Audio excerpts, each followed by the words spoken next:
But it is so good to see everybody, and we appreciate you guys being here. We know that everybody's very, very busy, so we know that it's sometimes hard to jump on these calls, and so we appreciate it. We are recording it in case somebody needs the recording later, so you can share with a friend, somebody who doesn't make it necessarily, but we're excited to have our two very special guest stars from the Philly Inquirer here today. We've got Paul and Paul. They're going to be here talking a little bit about some of the initiatives that they've been building for the Philadelphia Inquirer. And then we've got the full team here to talk a little bit about some of the things that we've been building on our side as well, and just make sure you guys are open and realize all the different opportunities out there for you. So before we get started, again, I dropped in the chat, and hopefully you guys can see it. We're trying to build up our LinkedIn crowd so that we can make sure that you guys are seeing all the information, all the different opportunities that we're building for you guys each month and each week.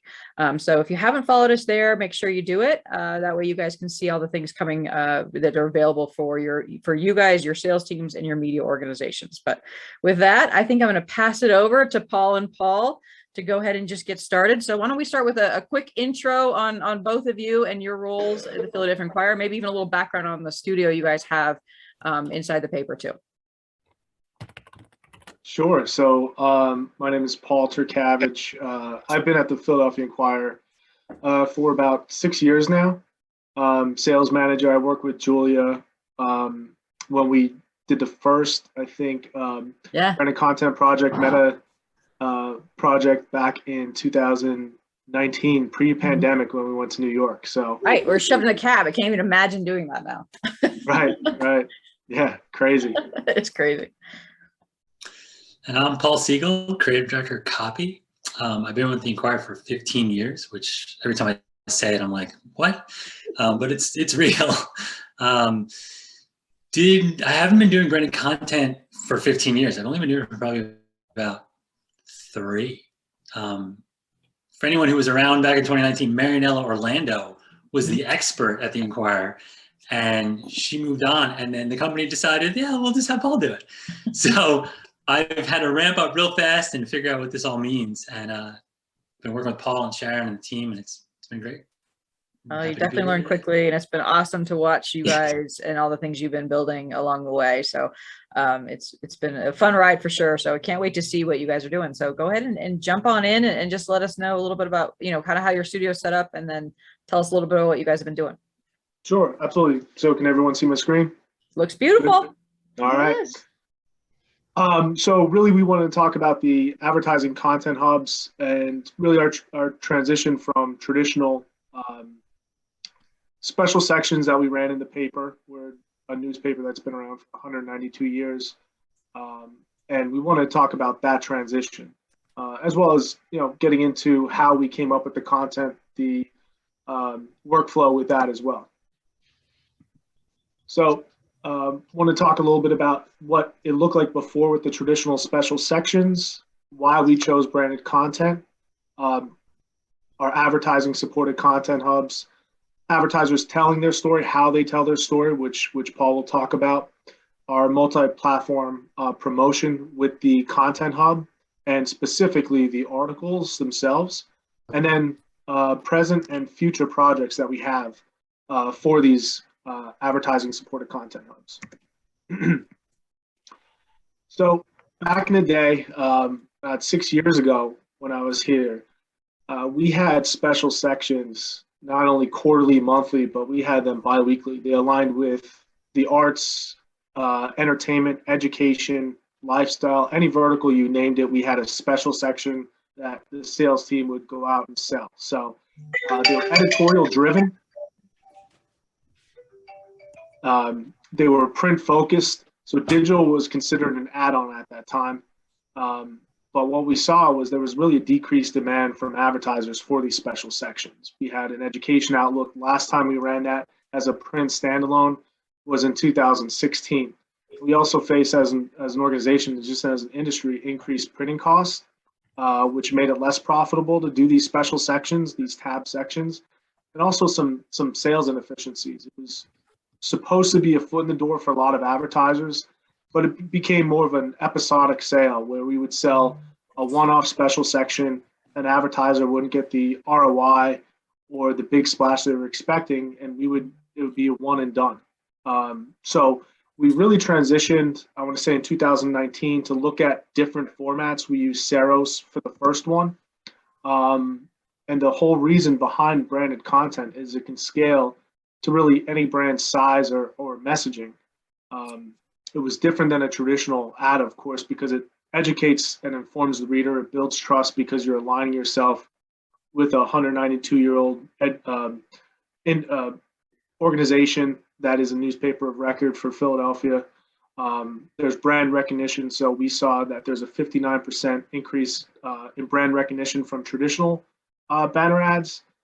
And most importantly, I think branded content, other than the other digital tactics, display, SEM, it falls in line with the PISO model. So you get a little bit of paid, of course, the paid, the earned, the shared, and the owned as well. So how we break that down is, of course, on the paid section, that is where you're going to amplify the content. So your traffic drivers or display ads driving traffic to that specific branded content article. You'll get the paid social amplification, which we saw works the best for driving traffic to the article. So Facebook, Instagram, some people use Twitter and LinkedIn as well. Newsletter integrations. We just started that last year, and it's been great to increase the sale of our average value order of our newsletters, but also give them another channel where they can amplify their branded content, but also programmatic native. So that's the paid section. Most people just think of that, but there's also the earned, shared, and owned. So with our social messaging, you get a lot of shared media with that. So a lot of social interaction, social shares, reposts from alumni and students and other people involved in the school, or shares with prospective parents, specifically with the education guide.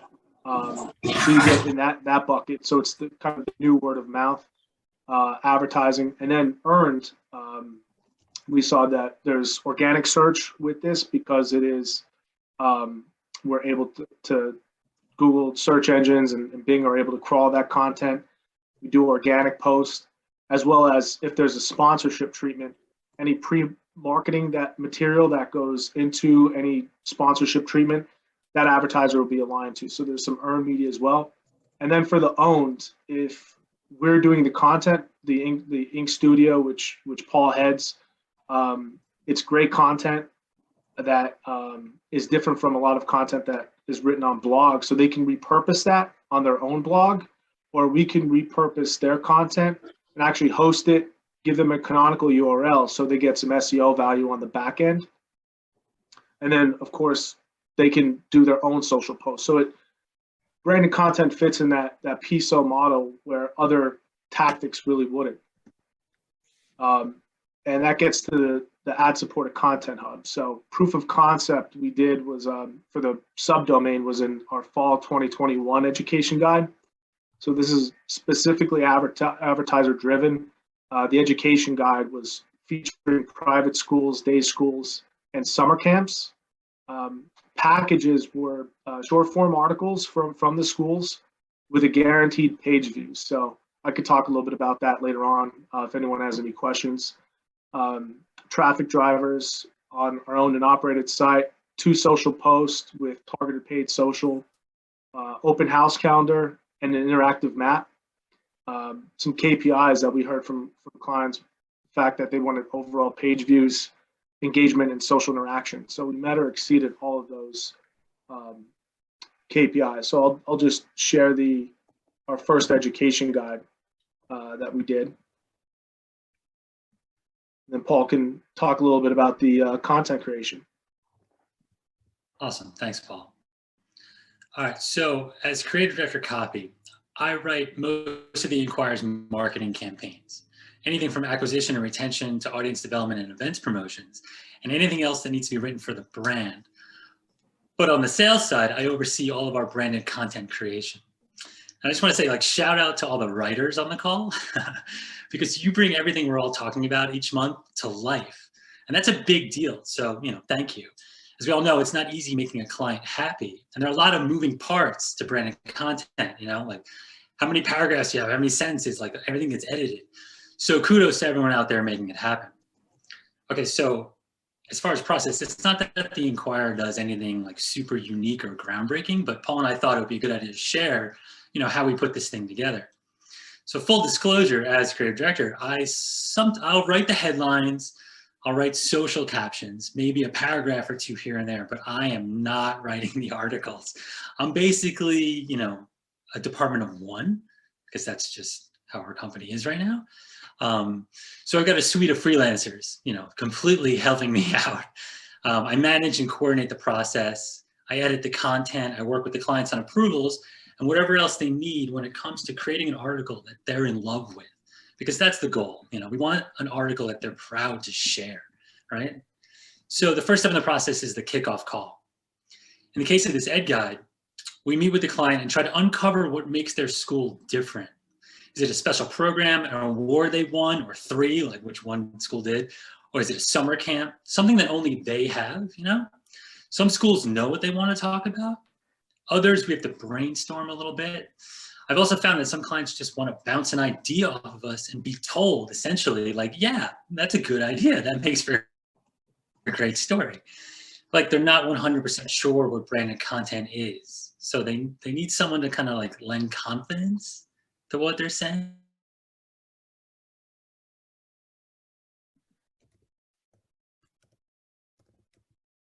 Oh, did he freeze up? I think he might have froze, so we'll wait for him to pop back in a second here. But while we're waiting for Paul to jump back in, I saw a question from Nanette in there about sponsors. Let me pull this question back up, make sure I say it the right way. So how many advertisers on the education guide? Was it one sponsor or multiple sponsors? Sure. So for the fall, we started out with 7, and then we had 9 sponsors. So each sponsor, I'll hop back to the microsite itself. Each advertiser, we wouldn't call them a sponsor, but each advertiser will get a short form article that we would write or we would edit. They would also get targeted ads, so they would rotate in the ad slots here and 100% share of voice on their own individual article. But we had 9 total advertisers for the spring education guide. Next fall, our goal is 12 advertisers. Awesome. I'm looking at Ed's question too. Yep. Is it digital only? So I was going to get to this in a few other slides, but right now what we call our secondary or excuse me, the private education guide, day schools, that's digital only. We're going to run a separate college education guide in July, which is going to be a more robust digital microsite and more robust branded content campaigns. And we're going to also run a 24-page tab section within the Sunday paper, which will feature traditional ads as well as advertorials. So that will be a little bit more robust option. We're working with the smaller schools that don't have the budget of some colleges. So our focus is to really sell them something that works, get incremental budget, also continue with some branded content campaigns, which we have been successful in. So Ed's got another great suggestion too, is maybe talk a little bit about the guaranteed impressions and some of the tactics too. While we see if Paul pops back in here. Sure.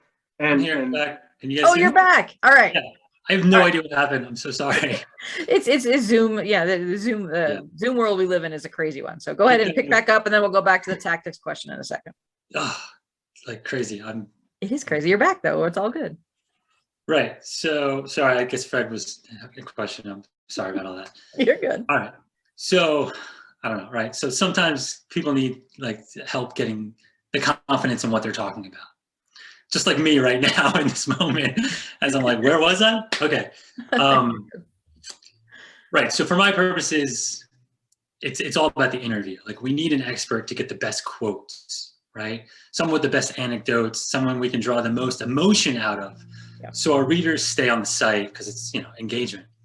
That's always key for me, and especially with this, because we're talking about children. So it's like, and the thing they're doing is spending money, right? So it's like, I want to draw the most emotion out of somebody to convince the reader to act, essentially, right? To be like, oh, let me check on this school more. So with the Ed Guide, the person I want is either like a teacher, a parent of a student, or an alumni. And in special cases, that can actually be one person, this combination of the three.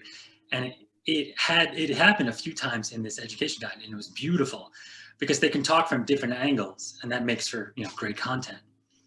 So our freelancer does the interview. Then about a week later, I give him about a week because, you know, I don't want to rush everything. I get the first draft back, and then we, you know, I edit, I make comments, we go back and forth as needed. And then when I'm good, I send it to the client. Then they review and edit, sometimes even rewriting their own quotes, which is, you know, always fun, but, you know, we work with it, it's fine. And then I write the social media captions, and we get their images, and we build the article page, and then off we go, right? It's live and on the site, and we start counting clicks and going for the KPIs. So that's like the main process of how we do it. And that's me. Hopefully I'm still here. You are, Thanks, you're everyone. perfect. It's perfect. Right. Yeah. Amazing. All right. Okay. Amazing. Back to you, Paul, and Fred's question. Thanks. Sure. So I saw the question about how many schools were featured. It was 9. Target next fall would be 12. And just to put that in perspective, when I pulled the old education guide, the Education Outlook that we ran in 2016, there were 7 advertisers. So more robust platform. What separates us too is really, it's a good transition, is really we're telling the brand story and not just giving them a banner ad. So what makes us unique with our education guides is we understood that it would take some lift to actually scale the microsite itself and to get earned page views or paid views to the microsite itself and have someone click an individual article. So we tried to promote each individual article themselves with that guaranteed page view. So that's the top of the funnel kind of awareness, but then with how we amplify the content, really we try to reach all the way down to the bottom of the marketing funnel and really get people to become advocates for their brand. So usually when we post, we can see some social interaction, very positive. If an alumni picks up on the story, they're always reposting, posting great comments. And actually the quote here was from an alumni from a different school that is a mother of a parent or is a mother of a student at the school currently and shares it with her friends as well. So again, getting in that sphere of influence and the networking effects you can get from brand and content, rather than traditional media. And I'll answer the question about the guaranteed impressions or page views with this. So what we do is a combination of tactics. So we have our owned and operated traffic drivers, which you'll see lives in River with editorial content. So that's on our site and on our mobile app as well. We have designated spaces where they live. We also promote it organically on our Facebook page, which has over 300,000 followers. But really to amplify that message, there needs to be some paid social. So we do paid social both on Facebook and Instagram. Instagram's a dark post because we won't post it organically to our site. And then we also have print, and it's kind of reversed where print is the add-on and really digital is the focal point. So getting back to the guaranteed page views. So how we arrive at that number is based off of benchmarks of CTR, of budget. And what we're able to do is say, okay, if we have X amount of budget for this total campaign, if we want to get 1,500 people to view this article, this is what levers we're going to have to pull based off click-through rate for each tactic, spend level. And typically we try to arrive at around a $2 to $2.50 cost per view based off our modeling. But it's all about benchmarking your performance for each individual tactic. So we try to benchmark not only our Inquirer.com traffic drivers, but how the section front traffic drivers perform against the traffic drivers in article, as well as the mobile app, which tends to get a higher CTR. So we try to separate that out to arrive at how many anticipated clicks or views we would get from each tactic and roll that up into a general number. Well, if you're starting to perform low on some of the metrics, what kind of levers do you guys pull? Do you do more paid social? Is that the first place to go? Paid social is the first place to go. So we learned from the first launch in the fall that every campaign looked like it was pacing are going to meet pacing, meet the page view requirement, but we saw that towards the end, when we were getting towards the end, that it was tailing off. So what we did is we pulled the levers, we took some budget out of our traffic drivers, put it into social, and actually exceeded the page view guarantee. So this time around, what we did is we split the budget in two so we can measure it and look at pacing in a more holistic way and make sure that it's a true pacing, right? So we'll do one organic post at the beginning of the campaign, spread them out so it's not all just a dump on the Inquirer's Facebook page. But within the first week and a half, we'll post all the education guide clients, do the paid social as well.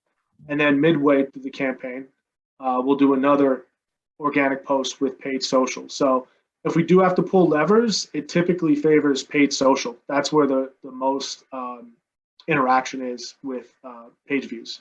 Yeah. Cool. And then lastly, just our present and future projects. We have our seasonal education guides. So they live in perpetuity, but they don't get promoted. They get promoted for about 2 months. So a lot of these schools will have open houses in the fall and in the spring. So we try to target that before the open house rush for each segment. So they'll run seasonally, fall and the spring. And then we have the other interactive elements, the map, open house calendar, of course. And we could also incorporate some client-provided infographics in their article or outside their article if they want. We also just launched our Silver Linings microsite, which was only a print edition. So it was a tab that featured print advertisers, both traditional ads and advertorials. So we looked at the content that some advertorials had, and it was actually really good content. Philadelphia Corporation of Aging had some awesome content that we were able to repurpose, put a canonical tag back on it, so it passed some SEO value back to the client, and it lives on the microsite hub. So that's our active adult content hub, and we're going to continue to update that as well. And then launching in July, we have the college education guide, which is going to focus not only on Philadelphia-based universities inside our DMA, but also we've gotten some requests from people outside of the market that want to target and capture our Philadelphia audience. So I think it was asked before, is the education guide only digital? This is really going to be a component where it's multi-platform, print, digital. We're going to run a tab similar to Silver Linings within the Sunday paper, but what's really going to drive it is the robust branded content campaigns. So awesome that you guys are doing this, and it's pretty impressive. I know I've got a couple questions, and I see a couple in the chat. My first question is going to piggyback off of something Ed asked. So you had how many schools were featured? You mentioned 9, and you're moving to 12. Are you letting the clients know, like we have 9, like we're down to 8? Like is it like a countdown, so you have that kind of pressure and that scarcity in front of the clients, or is it something you guys just decide internally, like, okay, we've got enough, we should just close it out? So we try not to get that scarcity model there. It's really, since we're promoting the article, we eventually want the microsite hub to drive traffic and get earned page views itself. Yep. And we're probably going to get that to that point this time next year. But there's no limitation on the amount of schools. We just try to have a goal set. So really, we started off pretty low because it was new. We added 2 more advertisers, anticipating just from our conversations with the schools that in the fall we'll be at about 12 schools. And we have enough inventory online, both in our owned and operated site and social to fulfill the campaigns. All right, see a few questions here in the chat. I'm gonna hit one up, and I know Peter Lamb's got one right after this one. So how are you going about client solicitation? So how are you really coming up with a prospect list for this? Sure. So a lot with competitive media.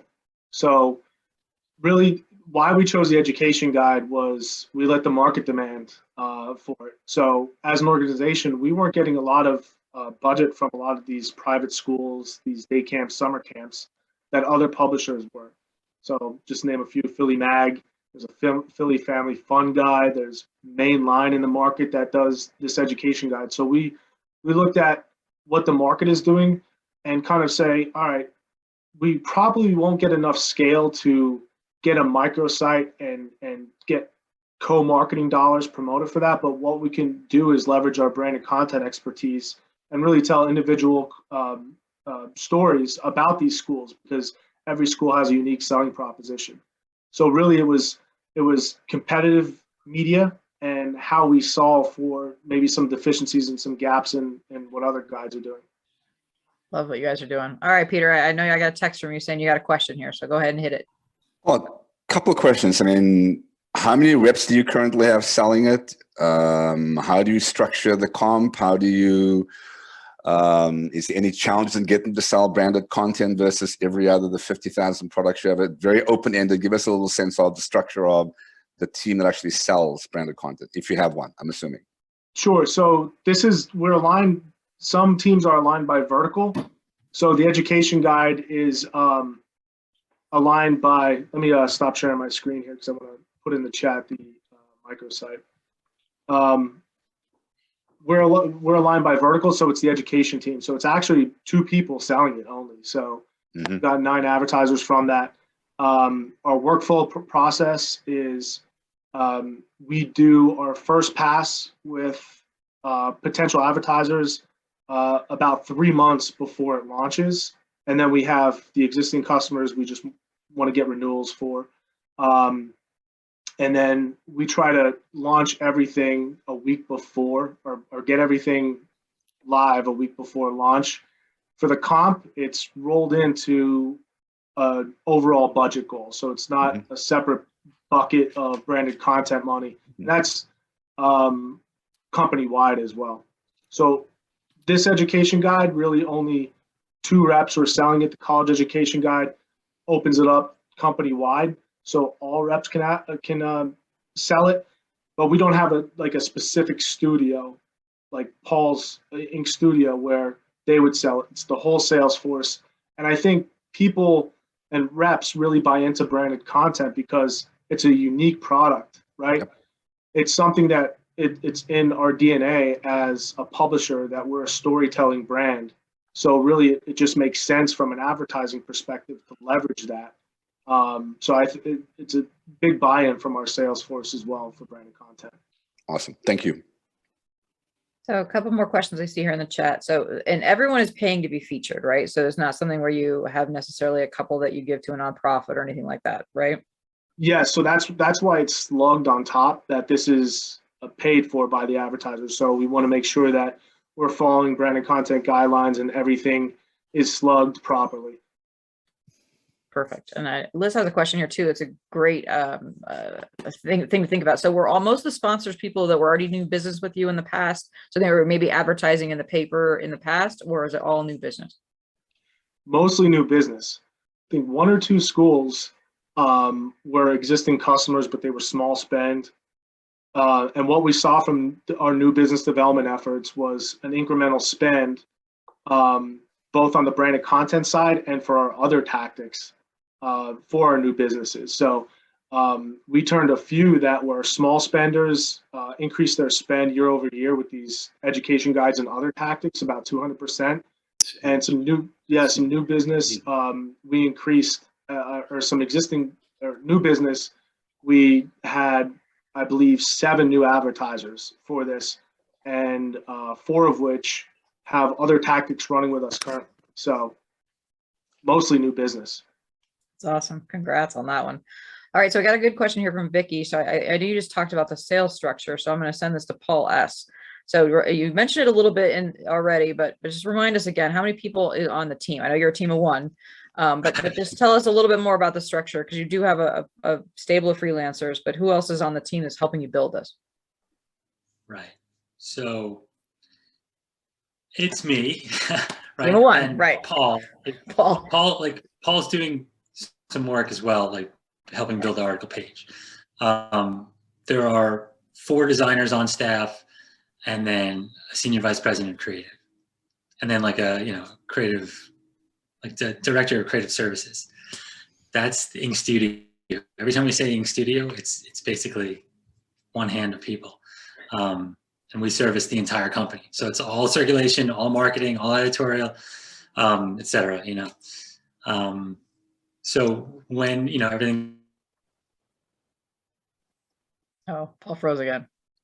First, I love the name Ink Studio so much. I can't stand it. It's so perfect. I love it.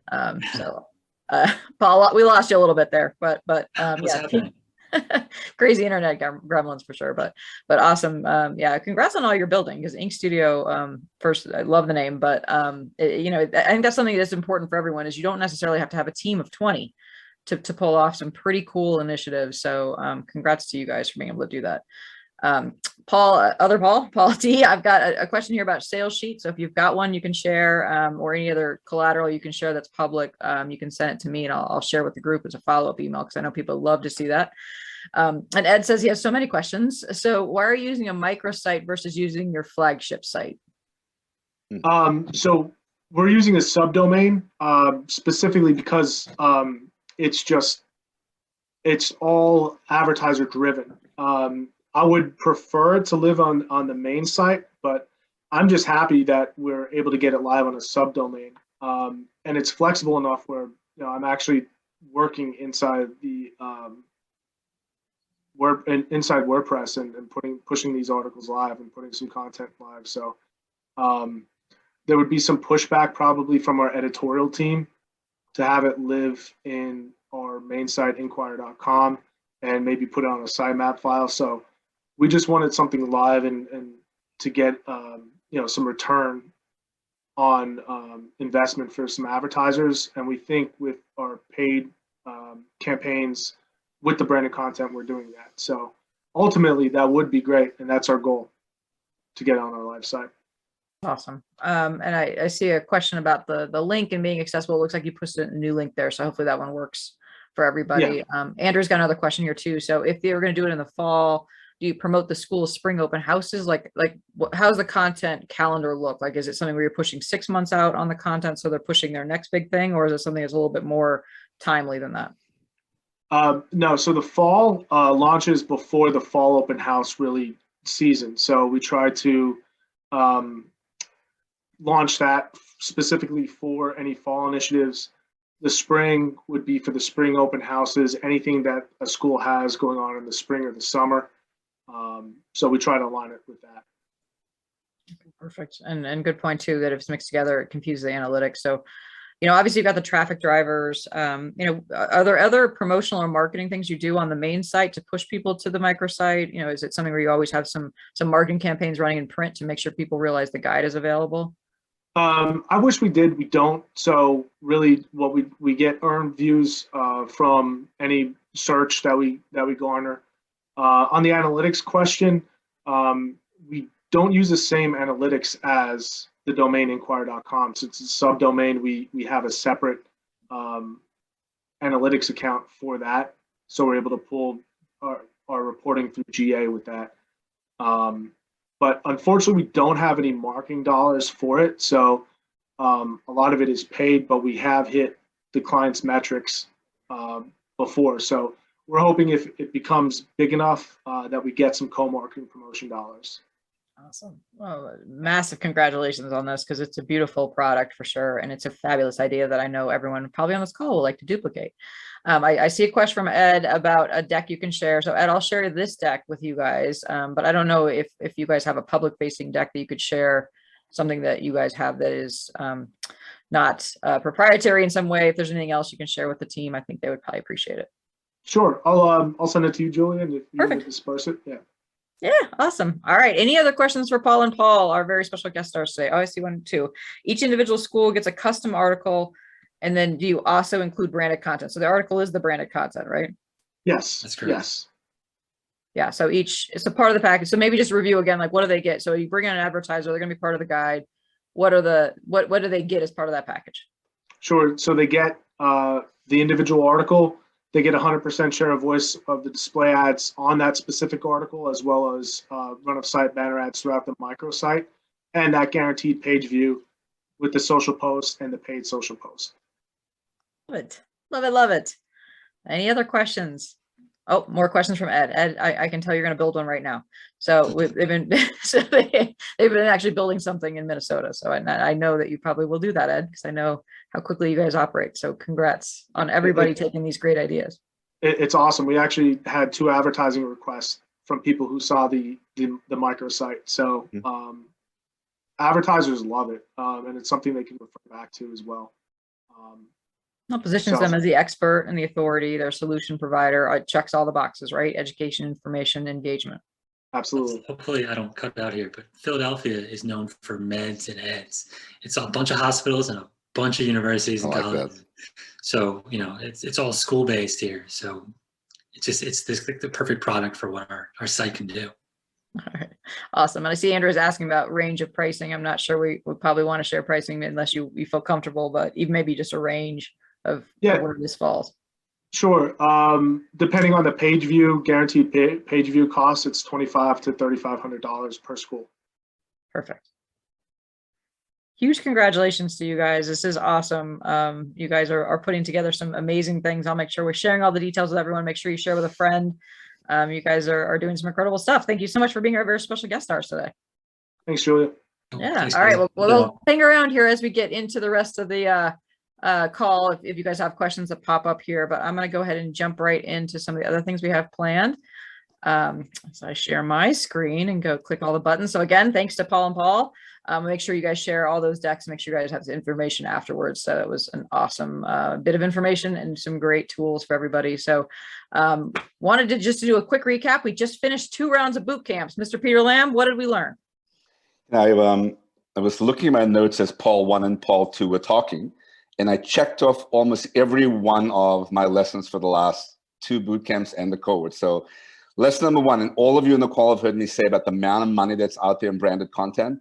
And we used to joke in my previous life that private schools is a category where they have a ton of money, and the cost of 1 kid per semester going to a private school, I live in Palm Beach County, is a ton of money. So the ROI on that is really simple. So thank you for that, because you've all heard me say the day of a full page RFP are gone. Hint, hint, special sections from a previous life, as Paul number 1 said. But you look at those categories and you get advertising money, you get PR money, you get promotional money, cause marketing, you get that gray area that there's always money there that we can chase. So kudos, thank you. Number 1 on my list, categories that we don't get money from that we really should go after. Number 2, Paul said about the power of your brand, right? You have a brand. So again, you've all heard me say about pricing. Whatever you think the price should be, double it. Your brand is powerful. What I've learned from a branded content bootcamp is what my role is with Julia is to breathe into you the confidence you can charge double. Breathe into you the confidence for the salespeople in the call. You can charge double because you're giving them an audience that they cannot normally get. That's very, very important. Last one. We talk a lot about educating the audience on branded content. Let me take you back to my other role, what I do for a real living, right? All the advertisers that I interview say the reps they love the most, number 1, have great customer service, but the reps they love the most educate them. They come to them with an idea, they educate them after they do, hint, hint. Paul number 2 said, it's all about the interview. Hello, ladies and gentlemen that are salespeople on the call. We hate that word interview. It's no different than needs analysis. See what I can rattle off. Customers love when you come and educate them, just like you want to educate the audience. Last one. The best asset we have is Paul 1 and Paul 2, right? Think about it. They're there. I'm looking at them. The revenue side of the business, the content side of the business. Visualize going on a call to your biggest prospect in your market with them on a call with you. You will kick ass and we'll close it. My lesson is church and state works beautifully. Thank you, Paul 1 and Paul 2. Appreciate it. It was right in lifestyle form today. We got Paul 1 and Paul 2 and sales and then content together. So it definitely works. So we did finish 2 boot camps. We did a healthcare boot camp earlier in the year. We just finished cannabis last week. Liz, tell everybody a little bit about how, if they missed it, how they can get access to all of the calls that we did on both sections. Yeah, if you miss them, no worries. You can actually take the boot camps at your own pace for free virtually just by watching all the calls that we've recorded. The videos are all available on our website. And I will post the links in the chat here shortly, but it's really great. We had a lot of wonderful speakers, lots of great sales advice, did some role plays, experts in the field, and it's just a really great way to get some extra in-depth training, especially on healthcare, which was the boot camp we did 2 ago, and then the cannabis focused sales boot camp that we just finished. So we encourage you to take them or just check it out and get some great advice. Absolutely. I'll make sure you guys get links, and Liz is going to put them in the chat for you now. But there were some great little nuggets in there. And so you guys can read the takeaways, and keep in mind that we have boot camp number 3 coming soon. So keep an eye out. It's really what we want you guys to be involved in, and be able to jump in and take a quick 4 or 5 week tour with us on a simple subject matter. So new one coming next, and then we'll be announcing that one very soon. All right. So we've got some new stuff being built on the DML side. Help is on the way, right, Jarrett? I'm going to drop my screen share, and you can talk through a little bit about some of the new features you guys have just built inside the storefront in the marketplace. Yep. Always doing more things, which we're excited to kind of announce. One thing that I know some people have heard about, but we want to make sure that everybody on the Branded Call kind of connected about, which is amping content. So one of the things we always talked about with sponsoring, doing a sponsored content campaign was, if you either had to do something like a native click out, where that 4th card you clicked out, clicked away, or if you were able to amp it on your publisher site, you could do that as well. Well, taking kind of the reins and being able to kind of offer more value, we can now amp that content for you specifically. So no worries on needing to amp it on your site, doing any extra work. If you sell it, then that's awesome. That's great. You can kind of give us the content, and we can actually amp it, and it'll actually show up in that 4th card. So we can take a little bit more work off your plate. That's something that is kind of an option for any sort of sponsorships as well. And then a couple other things are coming up, some media options as well, some media extension things for sponsorship campaigns. And then I know that Caitlin has been reaching out to people specifically to kind of update our process for self-serve. Caitlin, did you want to talk about that? Absolutely. So yes, as we announced earlier this month, we have a new streamlined process for ordering your self-published articles directly from our marketplace. I do want to reiterate, I've had some questions about whether or not that means you download the articles from the marketplace, and no, as usual, you will still get those articles directly in your inbox. This back-end process in the marketplace is just for us to ensure that you're getting your articles every month. We've had some issues with that in the past, just because we were keeping track of them in various emails and spreadsheets. So this brings it all into one place and just make sure that you're getting it on time. And if you have any questions, you can always contact us to make sure, that process is as streamlined for you and your clients as possible. Awesome. So Caitlin, while we have you too, Jarrett, was there anything else you wanted to touch on with some of the new features? Because I know actually the being able to amp things actually brings in the option of being able to build an entire custom collection as well, right? Yes, I was actually about to ask if I'd skipped anything. So one of the actual very exciting opportunities as well is that since we can now amp that content, we can actually create a custom collection without you having to put up the content on your site, touch the content at all. So for a standard sponsorship collection, we know that that's in the 4th card. It's usually one piece of content per month. But we also know that especially with the Philadelphia Inquirer, a lot of people are doing bigger content marketing things, bigger branded content. So we can actually do an entire custom collection for a sponsor, for an advertiser as well, and then we can amp all of that content if your publisher, if that makes it a little bit more streamlined for your process. So thanks for the reminder, Julia. Yeah, absolutely.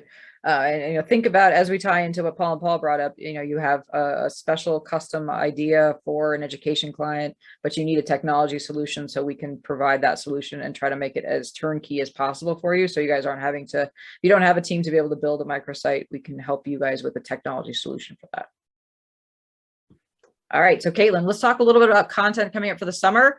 We've got all 10 series ready to go, and I'm going to go ahead and bring that up. But why don't you go ahead and just touch on some of the headlines coming up for content for the summer? Absolutely. So active aging is one that's obviously one of our most popular.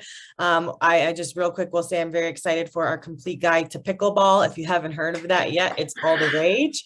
And it's really great for seniors and active agers because it's great for people of all ages. It's a total blast to play. If you've never played it yourself, definitely try that. Obviously, we just had the series on cannabis. We have tons of great cannabis articles coming out. One that I'm really excited about is recipes that don't involve brownies. So cannabis infused recipes you can bring to your local barbecue this summer. And then we have all sorts of other things across all 10 of our series. I could spend all day going over the content. You can always find that in the marketplace. I will also highlight our new travel time series is some really great content you'll definitely want to be promoting and bringing to clients as families start to think about summer travel. And just a couple examples of content coming up there. We have some of the 10 best US vacation destinations, as well as the world's 10 best theme parks, and then some others focused on budget travel, like booking cheap flights and cruises and so on and so forth. So again, you can always go to our marketplace, view our content calendars to see all of the content coming up across all 10 series. So many great opportunities there. And you can always reach out to me if you have any ideas. I'm always open to hearing yours about what you would like to see for your clients. Awesome. And don't forget, Friday is Earth Day. So Go Green might be a good solution. Go ahead and bring that out as an Earth Day celebration to some of your sustainability clients that might be in your market. I'm teasing some research that's coming soon to all of you. So I've just seen the first draft of the Burrell advertiser research. It will be launching for all of you guys, coming out probably May 11th is the target date. So keep an eye out for that. Again, that's why it's important to follow us on all our social channels, check the emails. This research is going to be amazing for all of you. It's going to give you definitely some great conversation points to have with your advertisers because it's really explaining exactly what they're looking for, which tends to be content marketing right now. So there's much bigger resurgence and a much bigger interest in using this type of advertising.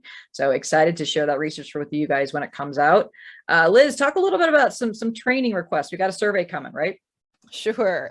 Well, training and education, of course, is a large focus of the Meta Branded Content Project. And we love to do our different sessions, whether that's, a boot camp, a webinar, the big call, or one-on-one training with sales teams. But we want to make sure that we're giving you exactly what you need for your organization when it comes to content marketing education. So we have a survey that we would just love for you to fill out. It'll take like 2 minutes and give us some great insights so we can better serve you and make sure we're bringing you all of the training services that you need. Absolutely. And there's one piece in there too, because we're building a working group. So we're looking for a few folks that really want to help us dive into some training ideas and help us kind of form the next wave of the Branded Content Project. So make sure you fill out that question too. So, and of course, we've got conferences, Liz. Go ahead and jump in. Sorry, here I am. Okay. I was looking for the button. I get it. Okay. Yes. So we have 2 great conferences coming up. The first is the Local Media Consortium's 2022 Spring Conference, which is in person in Atlanta. We're so excited. And this is where we're going to be talking about all of that content marketing research that Julia just discussed. Corey Elliott from Burrell and Associates will be speaking on that. And there's a ton of other great speakers and panels. So that's the first. Well, that's actually the second one. The first one is going to be come visit us in May. We'd love to see everyone. You got to see Fran. Yeah, it's going to be so fun. The lineup is awesome. So you guys have to check out the agenda for sure. Yes. And I'll put those links in the chat too. So the LMA is also having a conference. This one's going to be virtual May 2nd through the 4th. And we will be talking about branded content video strategies that work across all channels. And there's also a great variety of other speakers and panels. So please join us if you can. Absolutely. We're going to be showing a bunch of video examples. We've got some folks from Penn Media Live Studios there talking about the new award they just won and the project they've been doing. And then Seattle Times has been building out a beautiful branded content studio with video options. So we're going to be talking with their team too. So lots of fun stuff to talk about on that call. Of course, we are here to help. Please find us. We stress this so much, and I know that sometimes it's a hesitation, like, oh, we don't want to be a bother. Our job is to be bothered. Our job is to help you guys. So just please let us know what you need. We can help build whatever that is. Again, through the resources we have with our team from Meta and the funding from those guys, as well as LMA, LMC, and of course our partners at DML. So we are here to help you guys. in whatever way that makes the most sense for you guys. So please don't hesitate at all to ever reach out. Questions? Who's got any questions for either Paul and Paul, our very special guest stars, or anybody else on the team? So we are here to answer anything you guys need. Hi. Hi. I'm interested in there's like, I heard about a certification, like a branded content certification that you guys do. So just interested in a little more info on that. It is our favorite thing to talk about. Liz, do you want to explain a little bit about the certification in case anyone doesn't have their branded badge? Yes. I've strong-armed most everybody on this call to get it, but if you have not gotten it yet, tell us how it works. Okay, so we call it the branded badge certificate program. And we have 2 different tracks. It's a video online training curriculum. It's free. It takes like an hour. It's really fun. You get a branded badge when you're done and a sales certificate. So there's a sales track and then the editorial track. So I would probably recommend, Success for Sellers, our first track, which is our full offering. And it's just for anyone who will be actively selling branded content in their market. And we go over, the history, the benefits of selling it, best practices, who to target, and it's just going to help you improve your content marketing strategy. So I will throw that link in the chat as well. All right, and Ed needs to print off his badge too, Liz. So we may need to help Ed get his certificate. We'll make sure. Ed, yeah, I'm going to get you your post it. certificate. Absolutely. All right, well, guys, we're here to help. Any last questions before we let everybody run off to their next Zoom call? I don't have a question, but I have a comment. Thank you so much, Paul and Paul. This is Linda Morini with the Michigan Chronicle, Real Times Media. And I just wanted to say thank you for sharing that. I've been around the company for going on close to 40 years, 38 years. And over the years, we've had our college guide. It went from a 60-page careers edition, a print tab in years past, to our CEO changing the name to Urban Ed, then changing it to the Quad. So it's been successful for quite a few years now as the Quad. It's living on our website right now. I am just happy to be the coordinator of that and so proud of how we've maintained the relationships with the colleges and universities in Michigan for many years. I love what we do. They love us, and I like what you're doing. So thank you for sharing that.